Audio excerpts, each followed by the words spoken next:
All right, welcome to the first episode of Polite for What. I'm Rhea, And I'm Neat the Great. and this is our first official episode. For those of you who don't know, we are siblings. We're gonna be doing sports content. So if you love Cowboys content, you love Texans content, or you love sports in general, subscribe to our page, follow our YouTube, and follow our Instagram. So we're gonna try to give y'all consistent content every week, and we're gonna keep this thing rolling. All 1,000. right, so, huh? Say 1,000%. Yeah. So we got a couple of things on the docket tonight. So of course the main thing is the Super Bowl. Yeah. The Super Bowl. Great game. Kansas City Chiefs defeat the 49ers 25-22. I mean, I've been telling y'all this. I've been saying it, like I gotta go ahead and just put it out there because they gonna go looking at the Instagram. How you going for Kansas City, but you got a 49er shirt on? Like, you gotta tell yourself the truth of what it is. When you got a man who's been in the playoff, in the Super Bowl 3 times, 2-1, versus a guy who's never been there. He's getting the first time to be at the big dance. I knew it was going to be a little bit of nerves. You got CMC there for the first time. That's a whole lot of nerves. You got Debo. You got a lot of guys that's very inexperienced. And when you have inexperience, you have mistakes. So their first drive, what do? They go down there, turn the ball over. Costly mistakes, man. Like, the Super Bowl is a game that you can't have mistakes. That's almost the game that you need to play flawless. And, champions will prevail every time, no matter what you put in front of them. So, Listen, Patrick Mahomes is officially the GOAT. oh man, That man, like, is it time? Is it too early for GOAT talk though? he the baby GOAT. I'm gonna say he ain't gonna say official. I'm gonna say he the baby GOAT. We're not gonna give him the official GOAT, but I'm gonna definitely give him the baby GOAT. This man went back to back 2 years in a row. First of all, let's talk about how the whole season they wasn't even playing well, but they found a way to win every single time. Single time. Because to be honest with you, I'm not gonna lie to you. Like, when I was watching them during the season, I'm like, man, these boys not gonna go to the playoffs. That's what I was seeing at first. I'm like, they might not make it to the playoffs. They was flat as bottled soda. Right, and then I'm like, if they do make it to the playoffs, they're gonna get bounced in the first round. Very true. When you got Patrick Mahomes on your team, you can never count that man out. Yeah, that man, before we even go to, when you got Patrick Mahomes as your quarterback and you got Steve Spagnuolo as your defensive coordinator, that defense bailed him out more times than one. That defense is crazy. Defense is crazy on both sides. Honestly, it's like when the game first started, I'm like, this probably going to be like a boring Super Bowl. Like, I don't want to see no boring game. But I feel like the first quarter, they probably had a lot of nerves going on. They kind of want to get the nerves out. And then second quarter, it was like, okay, it's gonna be defense for defense. Ain't nobody gonna score nobody. It's gonna be a hard fought game. It's gonna be field goal. And then Kansas City Chiefs, they're a second half team. So they came out in the second half, got some things started.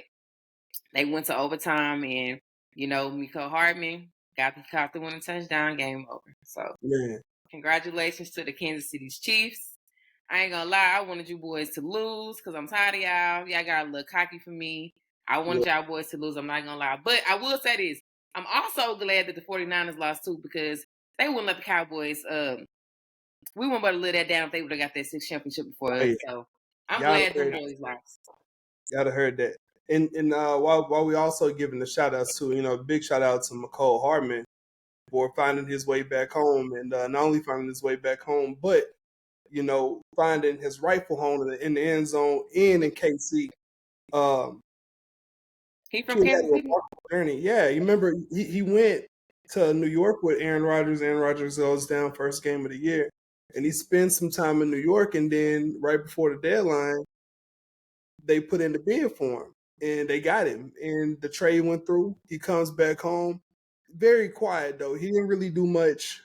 Came through in a couple of games, caught a couple punts, couple kicks, worked his way back in, and had some cool little moments in the playoffs. I mean, but tonight was his biggest one. I want to say he had 3 catches for 52 yards in a very, very critical touchdown. So he definitely left his mark on the game again. This is like his second Super Bowl doing something big. So I think Yeah, it was big for him only because like you don't really like he wasn't really doing a lot in the regular season. Like he wasn't getting a lot of catches and stuff like because like I said, the receivers this season on Kansas City they had the most dropped passes in the NFL and on that team. it's believable. But that's what happens when you have a ton of guys that extremely skillful with the ball in their hands, but it's those 50-50 balls that they're gonna majority of the time lose. Now, I am a fan of Kadarius Toney. And I never seen Kadarius Toney as a 50-50 ball guy. I'm like, oh, he coming down with it every time. Mm-hmm. But I feel like Kadarius had other issues, and maybe he was off the Was he even out there tonight? nope, healthy scratch. Healthy scratch. He had a healthy scratch this week. And last week they said that he had an ankle injury or, a lower body injury. He gets Then on he it. went on that rant and said he wasn't even. Not even hurt. I don't know what And, and I'm gonna shed some light on this. I just recently seen um one of the MLB's own old managers got a suspension or whatever that's going on right now. He got investigated for faking injuries, and this is frowned upon. This is happening in the NBA. This is happening in the NFL. Happening in baseball. When will this stop? Us as fans, we want to see our favorite players play. We pay X amount of dollars to go see these guys play, and they scratch when they just had a great game and they didn't hobble off the court. So, I mean, maybe that's something that we'll hear more about. I felt like that rant may have caused an investigation, but only time will tell. Faking injuries ain't cool though. But I just thought it was crazy because he had I think he had a decent game. The last game he played in is when they played against the Bills, if I'm not mistaken. mm-hmm. I think he had a pretty decent game then, and then all of a sudden they go play the Ravens and they say he's hurt, and then he go online and have a rant. But and not only that, last year he left his mark on the Super Bowl. They won. that's true. He don't play at all, and he wins again. So I don't care how nobody slices this cake. Maybe it's by default. It's whatever. He's a 2-time champion, and we gotta respect that. Back to back, them boys went back to back. This is the first time a team has went back to back since the 2003 2004 Patriots, if I'm not mistaken. Yeah, First time a team that went back to back. and I Like think I said, man, the Kansas City is the new Patriots. They are them boys are a new dynasty. Like they are what Tom Brady was like for our era. Like he is a Tom Brady of of the league now. Like for sure, you can't count him out. Like Patrick Mahomes he that dude at the end of the day. He that dude, and he found a way. The only reason why I will compare him to Tom Brady is because he don't have outside of Travis Kelce, he really didn't have any receivers. But it's just like Tom Brady, he found a way to win with anybody that he had around him. It don't matter who he had, he gonna find a way to win with you. And he got 2 back-to-back championships with it. So, that's true. like I said, you gotta officially name him he the baby goat. I don't care what nobody say. The man, the baby goat. Sure, he is, and I'll say this: what a lot of people don't realize, and this is what made Patrick Mahomes so great. What a lot of people don't realize is that this guy beat you with his arm and his legs. We look at C.J. Stroud and we look at Lamar Jackson.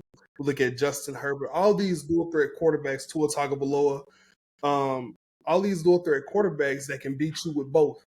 But when Mahomes dropped back in the pocket, people treat him like a statue and he busts you across your head for 30. Then he hits you again for another 20. Then he runs in for a game-winning touchdown. So it's like, at a point in time, we have to start saying on 4th down, Patrick Mahomes ain't Patrick Mahomes with the arm no more. It's Patrick. Then you realize, he was frustrated, and then he was like, you know what? I just got to take the game over. He went into that dog mode, and everybody don't have that dog mode. He went in that dog mode. He just started running. I ain't really seen. To be honest with you, I've never seen Patrick Mahomes run that much. That boy went into that mode though. He went into that mode. He just started running like, I'm gonna win this game by any means necessary. I don't care what I gotta do. I'm gonna put the team on my back, and that's what he put the boys on his back tonight. I ain't gonna lie. That's the difference between a great quarterback and a good quarterback. Right. And we had this conversation a couple of weeks ago offline, off air. That's going to be the difference between Lamar Jackson crossing that hump. He's got to learn to use his legs. I don't care if y'all call me a glorified running back. You go back and you look at my stats. I'm passing for X amount of yards. I'm up in the upper echelons with the Patrick Mahomes and the Justin Herberts and the Tuas. My passing yards is up there, but I'm able to beat you with my legs too. I think that he just kind of got in his own way this year in the playoffs when he decided that he didn't really want to run. And look what Patrick Mahomes did. There ain't no rules to it. You just got to win. And at the end of the day, people gonna say what they want to. They gonna say that Patrick Mahomes he ain't good because he But threw. they gonna turn Patrick Mahomes into the villain because people hated Tom Brady. I don't care what nobody say. People really ain't like some people really didn't start liking Tom Brady until he retired. Like, let's be honest. People hated when Tom Brady and the Patriots was winning. It's the same thing. They hated that the boys was winning so much. Yeah, and I'm gonna be honest with you. I think the hate wasn't for Tom Brady. It was for the Patriots organization as a whole because of the stigma that they have. They're cheaters. They win all the time.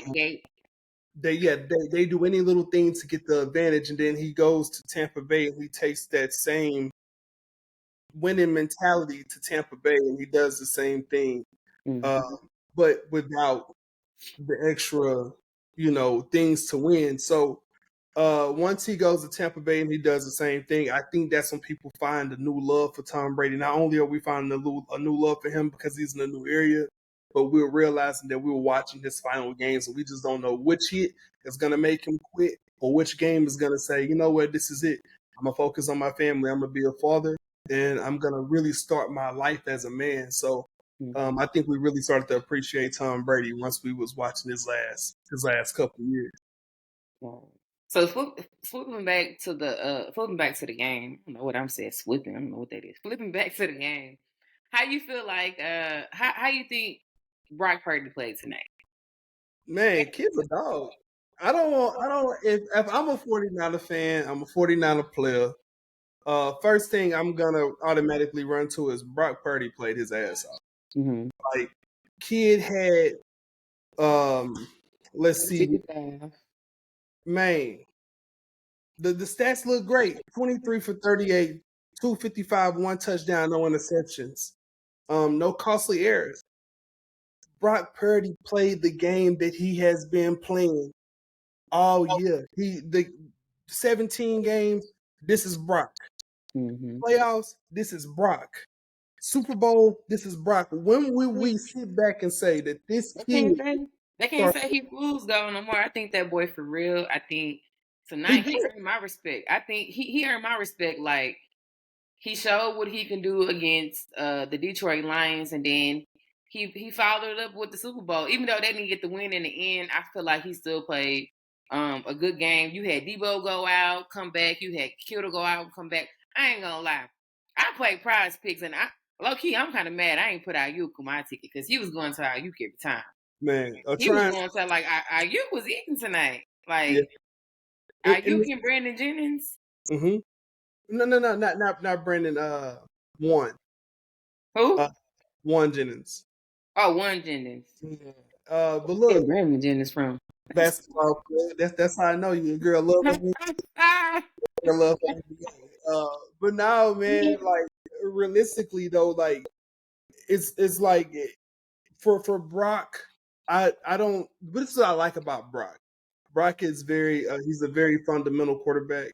He is the type of quarterback where a coach says, "Hey, the play is drawn up like this. I don't want you to throw it to him. I want you to throw it to an area.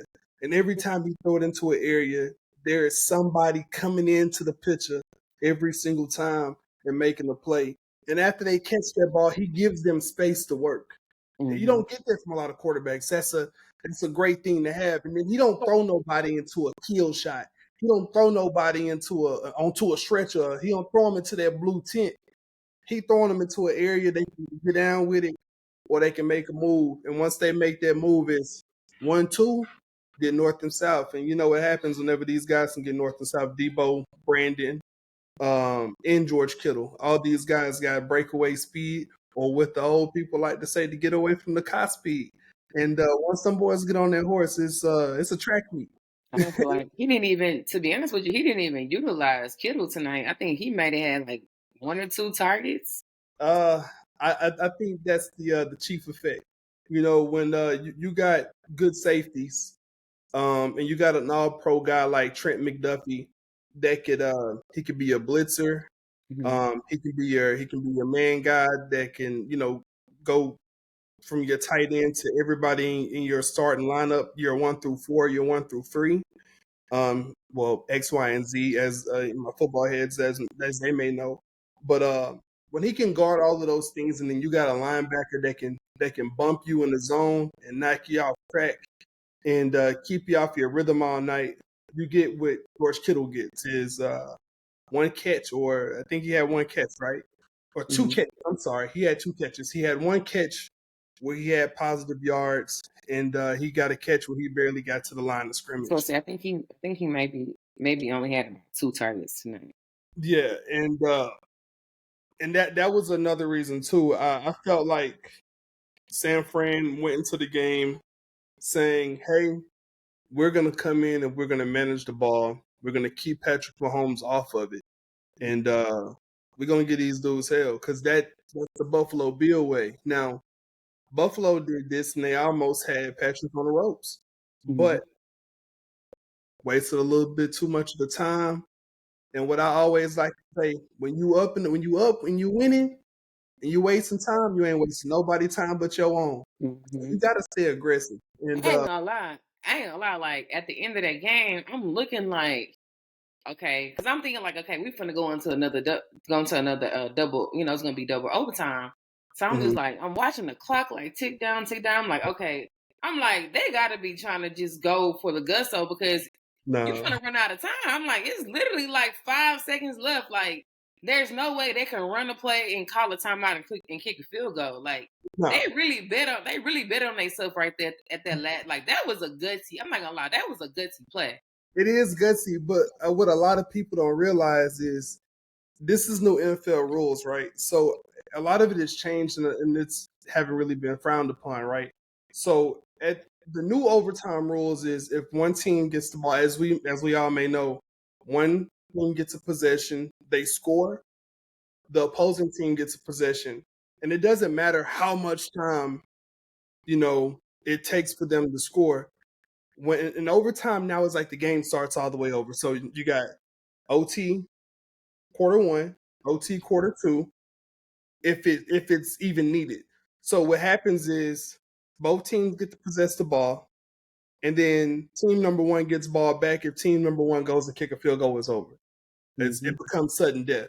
So a lot of people was like, "What the hell are they doing? Like, why ain't they snapping the ball? Hurry up, Pat!" And Patrick snaps the ball, and this is what got the 49ers. And this is just me. Mm-hmm. I think the 49ers got lax thinking that Patrick was going to just let the clock expire and they got to go to the other side of the field. Mm-hmm. Now, this is just me playing football. Uh, I thought my worst enemy always was if we down here, quarter one, we on this side, quarter two, we got to go to that side. If you on the 5, on Mm-hmm. your opponent's 5, you got to walk your ass on the other side of the field just to, run your plays. So Mm-hmm. with Patrick thinking, I already know what it is, man. We got to walk the whole distance. Hell nah. But he threw it. Travis had his little, he ran his little route. McCole Hartman hit the whip route. Touchdown. They've been doing this play for 2-3 years in the Super Bowl. They got Philly with it. They got San Fran with it the first time, and they got San Fran with it again. At what point in time will we cover the wheel route? We'd be so worried about Travis getting the ball that you leave a guy like McCole Hartman open in the corner of the end zone And and beat him. that was crazy. I ain't gonna lie to you. I was like, dang, like they finna let the game, because I'm like, there's no way they finna get this playoff and time out and kick a field goal. I'm like, they finna lose. Yeah. But Nah, like you that's his said, move. they probably caught them boys off guard. But let's move to the next topic.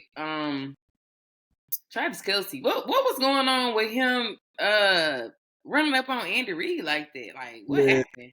I think I um, missed it. I think I might have stepped out. I had stepped out for a second. When I came back, I seen the replay, but yeah. I don't know what actually really happened. So, I mean, did you catch it? Um, Well, I guess from what I've seen, there was a play where they ran obviously a play, and they fumbled the ball, and Travis wasn't on the field, and I can kind of hear him like, "Man, get me in there." You know what I'm saying?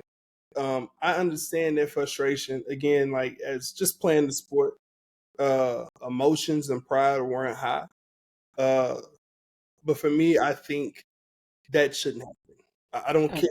That's for me at the end of the day, like you are a grown man, so you got to treat your coach like he's a grown man as well. You can't be running up on your coach like that. Like that's very disrespectful. Like this Your is coach, your head coach, and I ain't gonna lie to you. If I was Andy Reid, like Super Bowl or not, like I'm gonna go sit. You got to go sit down.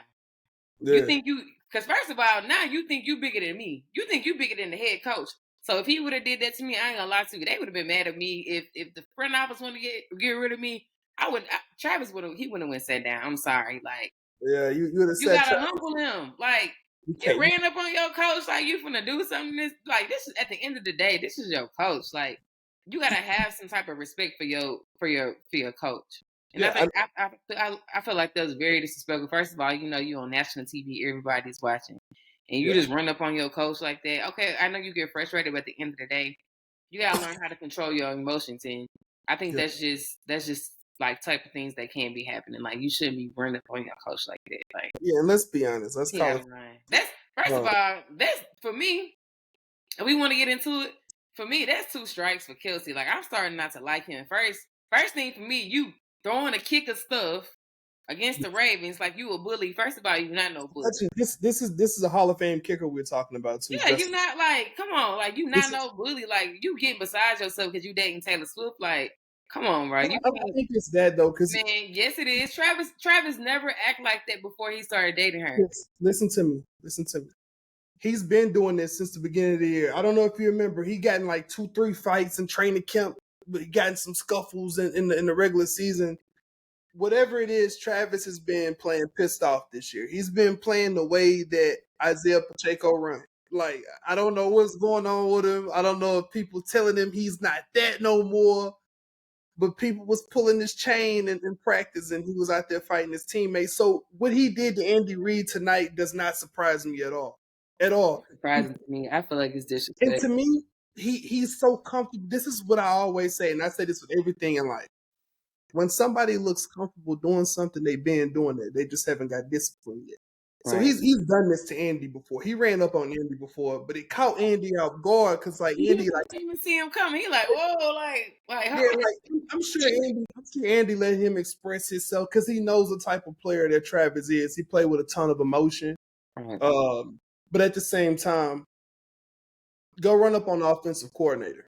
Mhm. Don't run up on the head coach You because can't me, run up on your head coach, man. yeah, you Like gotta that's like I'm managing the game. The last thing I need to be for you is your therapist or your father. I don't have to discipline you, then coach the but game. so So let me ask you this, like, how do you discipline because I mean, of course Travis Kelsey is a star in our team. So yeah, how would you even discipline like a superstar player of his caliber? Like I now mean you're let's be honest. As Andy Reid, you don't have to discipline him at all. The first half, defense is spanking his ass. He didn't catch no. He had what, one catch. They was covering him. He was blanketed. Like the young kids say, he was strapped up. So it was like, what can you do? I'm I get telling the you. frustration. If I it get was the me, frustration. if it was me in that moment, because I feel like when stuff like that happen, you gotta like address it in that moment. You can't wait until later and come back to it. Like in that moment, like Andy should have stood on business and be like, you know what, you're not getting back in the game right now. You're gonna sit out at least by 10 plays. I'm not letting you back in the game. Like you don't run up on me like at the end of the day. Then He gotta be the alpha. You gotta show him like who in charge. Like but then and you have then deal with the front office later. But you definitely like somebody of his caliber. Like you got to put him in his place. Like in that moment, yeah. I mean, like you're not getting back in the game. You got to go sit out for 10 plays or something. You're gonna play again, but I'm gonna go sit you down for a little bit. yeah. I mean, he got the pieces to do so. He got the young guy Noah Gray. Um, Obviously, Justin Watson's a great receiver. Sky Moore, you can run some packages where you just run one tight end. You don't need double tight ends. But when you sit your star player that pulls so much attention to his route, and you're giving somebody else a one-on-one, and you're giving somebody else, a poor checking and coverage, it gives you a disadvantage in your play calling. So, to me personally, I feel like you have to address him at halftime. You can't address him in a moment, and we're close to halftime, so I get you. I wink my ass. I ain't winking nothing. I'm telling you right now. Wink And then nothing. I'm gonna stand on business right here. Just like you want to shame me in front of everybody. Okay, I'm like they be saying on YouTube. Shout out to landlord. He be like a spitting coach. You should have been a spitting coach right there, all in his face. Yeah, we finna argue right here. that's not Andy though. Andy's Yeah, he seemed like he kind of he's a sweet guy, and he chill. understands what it is. But now I've seen Andy stand on business. Now we ain't gonna make it seem like Andy's a pushover as a slouch, because the man is a Super Bowl champion. He was in Philadelphia, did his thing, came to Kansas City doing his thing. So a coach with a broke back Mm-hmm. don't win, and we see that. Now, I can name some coaches that got soft cartilage in their back. They got a gristle as a back. But I don't want to upset nobody. So Andy Reid's a great coach, though, and I feel like he probably addressed Calvin, Travis, Mm-hmm. Kels in the locker room, because the second half we don't see him running up on coach no more. We do see him getting a lot of targets. So maybe and I get what he was saying. As a player, you're on the field, and just like everybody thinks the quarterback is the only person reading the defense, no, you got other guys reading the defense. You got your tight end that you trust. Hey, Oscar, blitz coming. I'm gonna go stand right where he just left from. Mm-hmm. I expect the ball, and maybe it was some times where he felt like, the blitz came, he did a block and release, slipped out the backside, and the live side of the play was on the left side, but he on the right. Now look at me. So he gonna run up on him, and I get it. But then at the same time, your coach, you spend more time with your coach, is your head coach, offensive coordinator, whatever, then you spend with your family. So you got to treat them as such. If you ain't gonna run up on your mama like that, if you ain't gonna run up on your daddy like that, if you ain't gonna run up on Jason like that, don't run up on coach like that. So it's just like, I feel Jerick McKinnon for stepping up in that situation and saying, "Calm down, big dog. I We feel go." like, I mean, I get it. I was frustrated in that moment because at that time when he ran They up was on him, like losing. they were losing, they was down, but like at the end of the day, that's still not an excuse to treat your coach that way. No, Like you got to absolutely. treat everybody with respect at the end of the day. Because I seen Patrick Mahomes was getting into it with Rashee Rice on the sideline. It's because with the strap. Hey, when you not having your way in anything in life, and you good at what you do, and I can stop you, and you don't think I can, oh, it's Right. a problem. But that's like I feel like that's the worst time you want to be out here arguing with your teammates Yeah, or anything, because it's like, yo, there's no reason why we should be arguing when we need to be trying to stick together so we can win this game. That's the last. I mean, that's the least amount of time when you want to sit there and be yeah, arguing with of anybody. Like course, of that's the course. last time you want to argue with somebody. So, but Especially, moving right along, getting to these other topics. Let's get into the halftime show. man, Um, Usher, it's Usher. Usher, baby. It's Usher, baby. I I just mean, I feel want like your I've seen. attention. Hey, Usher was in his bag. Man, look, Usher had me feeling like I was no fool again. I thought I'm about to go With, put on my big white tee. You know what I'm saying? Big with baggy bolts. You know what I'm Usher did it saying? for Coach tonight. He That boy did. did all the hits. I He put did my all the keychain hits. on my day too. You Huh? know, how you put your keychain on your neck with the one key on there with the shoestring you tied up. Yeah, Yeah, yeah. I was on the couch just like Yeah. that. Usher was in his bag tonight. I ain't gonna lie to you. He put on an amazing show. I feel like because like over the summer, like he has. I mean, to me, it made sense for him to do the halftime show because he has like that residency in Las Vegas. But I And feel like that's kind of some of the stuff that he did tonight. Like, and I never been to the residency, but just seeing like clips from the internet or whatever. It's kind of like pretty much he did his show like on a bigger stage tonight. yeah, of course. And then I think we in a time now where we have to give Usher his flowers. Oh, absolutely. with Usher he's been doing this for a long time. Like there's not many artists of his age or in his era that's still giving us good quality music. We have Man, to listen. understand that I've Usher been listening to Usher since 8701 Usher. I'm telling my age right now. If y'all know but that album 8701, come yeah, on. yeah, 8701 Usher. yeah, this before Confessions. This And it's before the so cool to like just see his evolution because like most artists would have kind of like fizzle. flamed like yeah, they kind of would have burnt out by now, but it's like Usher, like he evolved with the times. You know what I'm saying? Like he evolved with the times, and I think that's why he's still in his bag And today. But like he's hmm? able to connect with he's able to connect with the new artists too. And the Yeah, new absolutely, artists, absolutely. He was in his so bag that night. The only thing, my only critique about the halftime show would be the Alicia Keys part because yeah, I felt like I don't know what I said. That first note, I said, huh? yeah, but I think she was nervous though. I don't think she's ever But why would performed. she be like? She's been on like bigger stages than the Super Bowl. Like she's an artist. Like she's been on the Grammys. Like she's The been Super to Bowl is like a big she's stage now. It's huh? a big stage now. You I mean, got the Super Bowl. Okay, I ain't gonna lie. The Super Bowl is a it's a big huge stage stage. now. But I'm Yeah, saying like she's an artist. I mean, it's not like the first time like she's been like on like a huge stage. Now, don't get me wrong. Like you got millions and millions of people watching on Super Bowl. But and you maybe got she was sick or something. I don't know. Maybe she was sick. I don't know. she looked a little off. She Yeah, looked a she little was. off. It was a little picky, a little Yeah, you know, crackling. I love Alicia Keys, man. She didn't look. She looked like she may have exhaustion. Maybe I don't know if she's doing shows or anything, or she had shows prior to the Super Bowl show. Mm. If her voice was stressed, I don't know. At the same time, It was a head scratcher. huh?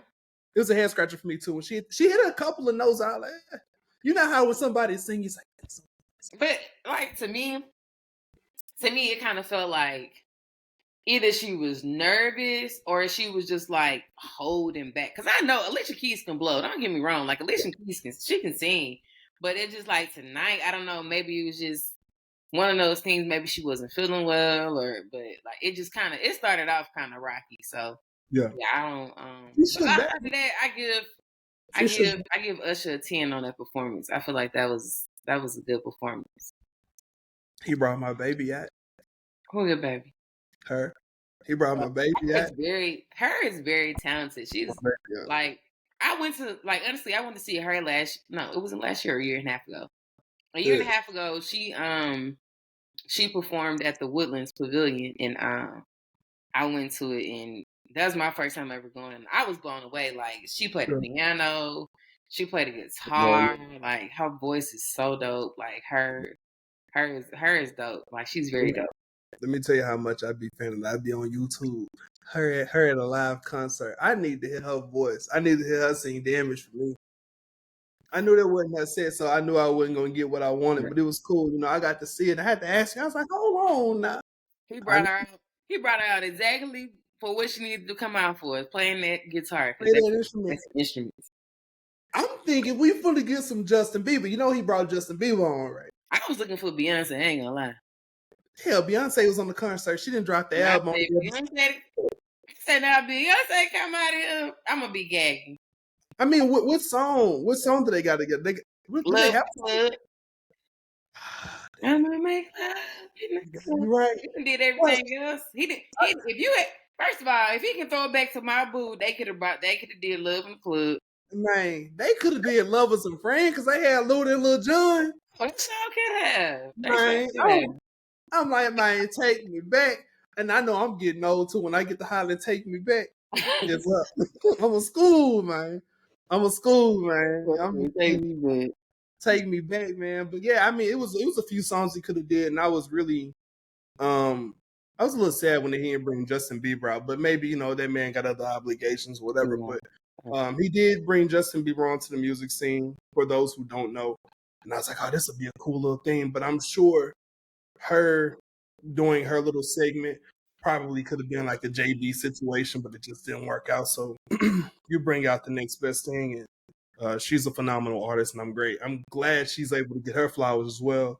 on such a big stage. So the people who don't know her will know her.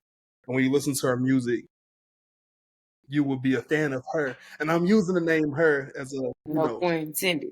yeah, she's great at what she do though. All right, so let's hop back into football topics. Also, over the weekend, we had the NFL honors. Yep. We had Joe Boy CJ Stroud. He got Rookie of the Year. Yeah. We got Christian McCaffrey with Offensive Player of the Year. Myles Garrett got Defensive Player of the Year. Lamar Jackson got the MVP, and of course, Will Anderson got Defensive Rookie of the Year. So, and no time Joe got comeback player of the year. He deserved it. who was that? Joe Flacco. Okay. Yeah, I ain't gonna lie. He held up for them. He held up for the games that he came in. He did. Yeah, He he did did really his thing. good. I feel like, and maybe this is just me, and let me put it out there. I am by no means a participation ribbon type of guy. Mm-hmm. But I feel like DeMar Hamlin should have gotten the comeback player award because I know plenty of guys who would have retired after getting their life took on the field. And, obviously going through the things that he went through to make it back to a big stage and be able to play in the NFL again. He didn't get robbed, but I do feel like Joe Flacco came in, 4 or 5 games left in the season, and he just came in. They gave this guy comeback of the year, not comeback of end of the season, postseason, comeback player of the year. And I mean, he's rightfully deserving of it because hell, like who else do you call? and I felt like they threw a Hail Mary when they called him, and he comes in and he gives you multiple games with 250 plus, and he wins you a touchdown. He wins you a football game. I ain't gonna lie. Like to He did say you call somebody off their couch who ain't played in over a year and just come in and play the way he played. Like you gotta give him some type of accolade for that because a lot of people can't do that. Yeah, So for he sure. played. And that's a ballsy call on the general manager too. Like that's the type of call to get your head put on the line and say, "Are you crazy?" Right. We won all of these games. We call him Joe Flacco. Right. We could have called Cam Newton. They could have called Carson Wentz. Yeah, plenty of guys that's been having reps in the NFL that's ready to play. But you call Joe, and I feel like if Joe feels that he wants to get off the couch next year, Joe could definitely be a starter for somebody. He won't take the role because Joe is a respective guy of the youth getting their time, but he would love to back up one of these young guys and come in like he did again. It's a free paycheck. Why not? Come back, get you $10-15 million sitting on the bench, you some sunflower seeds with the head sitting. Yeah, let's do it. Come back, Joe. I want to see you do your thing one more time, man. It's So let's get into how you felt about CJ Stroud getting Rookie of the Year though. he deserved it. I'm hearing a ton of talk.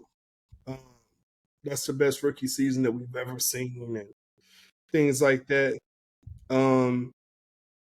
As we all know, I'm a sports fan first. I'm a fan of anybody who do their thing in the NFL. I understand that it's hard to get there. First of all, it's a very small percentage that you get there, and it's a smaller percentage that you get to touch the field and actually be a name.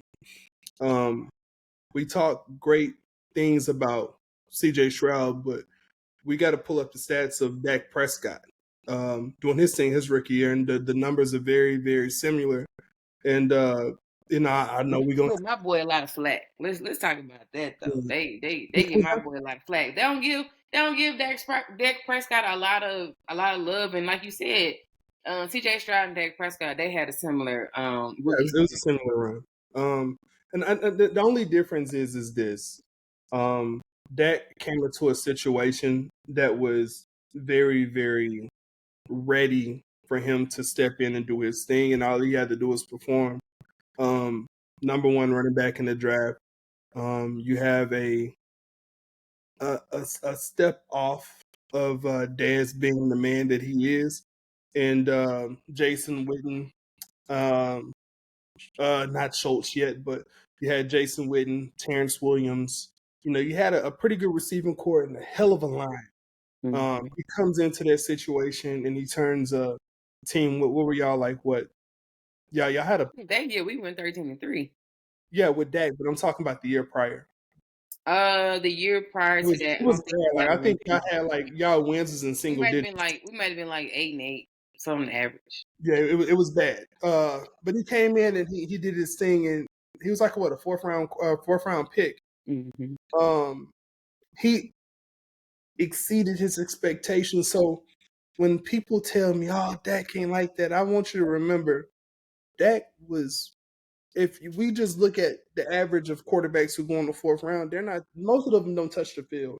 Most of them are journeymen. Most of these guys are practice like the practice team, scout team quarterbacks. They're gonna give you a good look. That's what they're there for. Some of them touch the field, and whenever they touch the field, you realize real quick that's a fourth round guy. If you look at Dak's stats, look at Dak's tape, kid should have been drafted the first or second round. You Right. know, so ballsy move by the Cowboys. Not I won't say ballsy, but great move by the Cowboys for going with Dak Prescott. Ton of kudos to him. But man, we got to keep the main thing the main thing. CJ Stroud's that guy. I just don't think he had the best rookie campaign ever, but he's definitely top three in that field. He played his ass. I ain't gonna lie to you. I like CJ Stroud, but I just hate that he played for y'all. So You see, y'all see how she do me. I give my just honest man, like opinion I like about CJ Stroud, but I hate that he played for y'all. I can't bring it to my. I'm a I Cowboy don't fan from my heart. understand how you from the city and you can't pull for you Listen. can't I ain't even say pull, but just have a little bit of respect for the team that's at the I house. said I like CJ Stroud now. Don't hey, He's not from don't, Houston, CJ's don't from go too California. far. Huh? CJ's not from Houston, he's He's from not from California. Houston, but he played for the Texans. He's from California. Played for the Texans though. So you're rooting for Cali when you root for CJ. You're not rooting for the Texans. So how do you feel about I want to talk about more of the NFL honors. For sure. Lamar Jackson getting MVP. Like, how do you feel about Lamar Jackson winning it over Dak? Because if we pull up the numbers, Dak had way better numbers than Lamar Jackson did, and Lamar Jackson got the MVP and Dak did. I'm gonna be honest. Because if you're basing it off of stats, Dak should have won it hands down. Yeah. So I don't But know if they base it off of, is it off of stats or are they how do you going off the eye test? Like what is the premise of selecting an MVP? Because if we going strictly by stats, Dak should have been the MVP. how do you view what is the MVP award to you? MVP means like you the most valuable player on your team. If you was to take that No, player no, off no, that no. team, Mm-mm-mm. if you were to take that player off that team would not succeed. You got to say what it is. It's the most valuable player in the Mm-hmm. NFL, not your team. Um, it's definitely a team driven award. Without a team, you can't get it. Um, but it's an individual thing. And Lamar Jackson should definitely cut his trophy up and give a piece to everybody on his team because without the guys that he had, Hold on it'd for be a second, for because the my team. thing finna die into. Sorry, go ahead. You keep talking. Okay. Um, but yeah, he should definitely like cut that trophy up and like let a few of the guys have it. Um, Mark Andrews is a dog for him. Zay Flowers came through for him. Odell came through for him a few times. He has an exceptional line. I mean, he has everything going for him. I think Lamar Jackson's in a great situation, and he definitely deserves a reward. You know, you got guys like that. You got guys like Tua had a year too. I'm not saying he deserved MVP, but Tua had a year. Patrick Mahomes with that roster that he had, that's it. That's MVP Well, isk. I don't think he was even in the runnings though. He should have been because look at that. Look at what he played with. We seen it tonight. Them dudes is getting locked up across the board. That's what the MVP is. The MVP did with Travis Mahomes. What am I talking about? Patrick Mahomes did tonight. That's what the MVP do. An MVP steps up and be the man when the odds is on. Like when the odds is off the table and it's out of his favor, Mm-hmm. that's the MVP do. In the playoffs, I didn't see Lamar Jackson do what the MVP do. He tried. He had a couple of flashes, in that game where I'm like, oh yeah, that boy, the truth. But it was never a situation I'm like, yeah, he's a definite MVP. I felt like the man who won should have got the award, which is Patrick. It's a valuable player, and he's valuable to his team. You take Patrick Mahomes away from his team, will they still win? Yes or no? That's what the MVP should really be like. Take Lamar away from his team, will they still win as many games? Probably not. Take Patrick away from his team, will they win as many games? Probably not. Take Brock Purdy away from the game, will they win games? Hell no. We seen it last year when he broke his arm or whatever, and they got smoked by the Eagles. And the Eagles go to the Super Bowl and they do the tush push 40 times. So, I mean, it is what it is. But I think that's the way that I see the award. I feel like it was a few guys that was really deserving of it, but Lamar played a hell of a season. He gambled on himself without a manager. He used in-house sources. He got his contract and he performed. And I feel like he performed for the amount of money that he got, but give him a couple of years, he's going to exceed that contract because I see big things happening for Lamar. He might actually get it again in the next few years. I think Lamar is a good player, actually. I think He's a he damn good played player. very well. He's a damn good player. I was kind of hoping that he wasn't going to get the contract with Baltimore because I would love to see him somewhere else where they really got a coach that can work with him and give him a real system. Yeah, I think he played very well, but I was just making the fact that like if we was just going based off of stats, yeah, his stats exceeded. of course. Then you have hella guys that should be in there if you're just basing it on stats. If we're basing it on stats, CJ Stroud should have been in there, And I mean, He did get Rookie of the Year. he got Rookie of the Year, and look what he did. The same team that Davis Mills had last year, 4-12 or something like that, 4-12, and then CJ Stroud takes that same team, go to wild card, beat the best defense in the NFL, go to Baltimore, gives one of the most prolific offenses that we're seeing right now in the NFL a run for their money, and just come up short. I think that's what the MVP is to your team. When one guy can come in and change your culture, and that's exactly what he did. Yeah, for sure, I agree. Well, guys, we're gonna wrap it up. This is the end of the episode. We appreciate you guys for tuning in. Make sure y'all follow our Instagram page. It's polite for what _ sports on Instagram, and we got the same handle on YouTube as well. So thank you for tuning in. We're gonna try to give you consistent content week after week, and we appreciate you guys. So keep following and keep tuning in for our content, and we will talk to y'all next time. Absolutely. All right.